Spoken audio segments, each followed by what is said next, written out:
अस्सलाम वालेकुम। आज की इस वीडियो में आपको दिन में 8 गिलास पानी पीने के फ़ायदों के बारे में बताएंगे।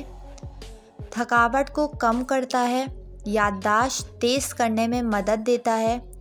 दिन में 8 गिलास पानी पीने से कोलेस्ट्रॉल कंट्रोल में रहता है, जिल्द को तरोताज़ा रखता है, दिल की हिफाजत करता है, जिस्म में नमकियात की कमी नहीं होती।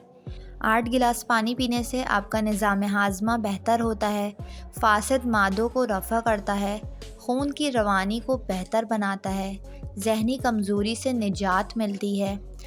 पानी पीने के इस्लामी तरीके से मौजूदा साइंसी तहकीक ने भी इत्तफ़ाक़ किया है। पानी बैठ कर पिया जाए तो जिस्म की हाजत के मुताबिक पानी जिस्म में जाता है, जबकि खड़े होकर पीने से जिस्म की ज़रूरियात से ज़ायद पानी जिस्म में जाता है। रोज़ाना 8 गिलास पानी पीने के बेशुमार फ़वाइद हैं। उम्मीद करती हूँ आपको ये वीडियो पसंद आई होगी। वीडियो पसंद आई हो तो वीडियो को लाइक और मेरे चैनल को सब्सक्राइब करके बेल नोटिफिकेशन ज़रूर ऑन कर लें।